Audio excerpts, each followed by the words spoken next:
O Religare de hoje conversa com a mestre em Ciências da Religião pela PUC Minas, Elizabeth Gontijo. Nós estamos falando sobre uma pesquisa que a Elizabeth fez sobre o terço dos homens na cidade de Itaúna. Elizabeth, qual que foi o método que você utilizou para analisar, compreender o terço dos homens na cidade de Itaúna? Bom, eu segui um método do Victor Turner. Primeiro seria observar o movimento. Então, para isso, eu consegui autorização e eu estive 2 vezes na reza do terço. Então, a primeira coisa seria fazer uma descrição do terço. Depois, eu faria uma análise, né, da identidade desses homens, quem eram esses homens. E depois eu faria uma comparação de como esse terço, né, da ligação desse movimento atual com as aparições de 1955. Sim. E aqui, então, você falou também sobre a devoção mariana no seu trabalho, né? Depois das aparições e entrou na análise do ritual. Como é que foi ser uma pesquisadora no meio desse grupo?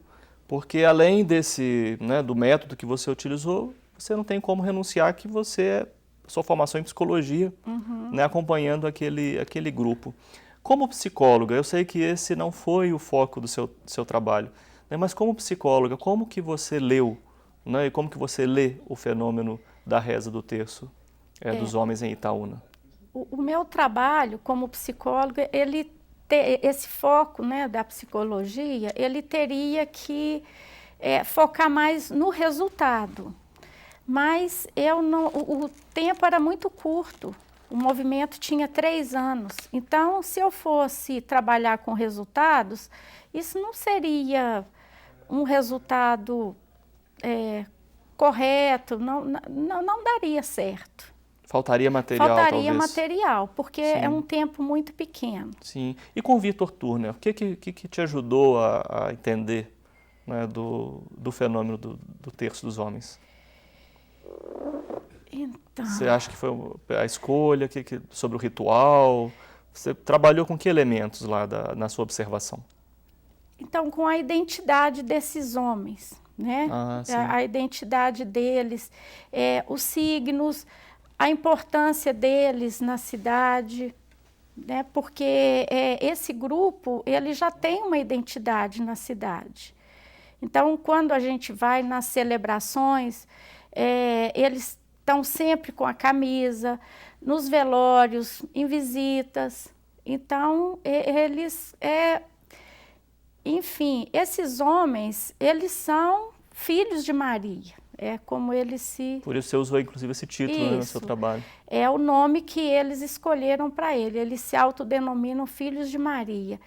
Então, essa identidade, ela é muito forte na cidade hoje. Sim, sim. Esse fenômeno que você já disse também está se espalhando, ele vai levando essas mesmas características, o grupo tem uma identificação própria, tem uma atividade específica nas demais cidades? Tem. Esse grupo, eles fizeram um DVD com o terço e a partir desse DVD, os filhos de Maria compraram para eles e também para presentear parentes, amigos de outras cidades.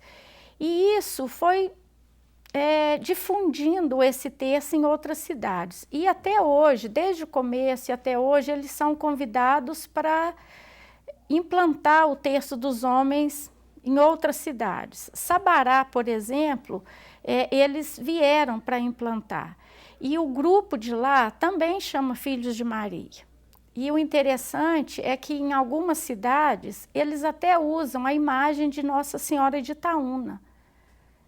Vão levando também a cultura local, exatamente. a experiência religiosa local para outros lugares. Exato. Você observou se há algum trabalho de natureza social decorrente do grupo? Você observou se na vida dessas pessoas? Houve alguma alteração? Se na própria organização da cidade a existência desse grupo alterou a dinâmica religiosa? Então, São 3 perguntas, né? Eu me concentrei só no ritual mesmo. A minha pesquisa foi sobre o ritual. Mas eles criaram um grupo de assistência a mulheres dependentes de drogas, né? Uma instituição. Quando você estava pensando, eu falei assim, será que é uma organização não governamental, alguma coisa assim? Não, eles criaram essa instituição e eles também... Uma casa, seria? É uma casa de acolhimento para mulheres dependentes, né, de drogas. Sei, sei. E que eles mantêm essa casa. E eles também têm grupos diversos. Um grupo que participa da organização do terço, um que organiza as viagens, outro grupo que visita doentes, outro que visita velórios. Então, é um grupo que participa bastante da cidade. Sim. E aquela outra questão era se você observou, né, a partir das pessoas que participam do grupo, alguma alteração na dinâmica religiosa da cidade. Então, uma coisa muito interessante que aconteceu, eu visitei muitas casas, é que o movimento, ele despertou o hábito de rezar o terço na cidade.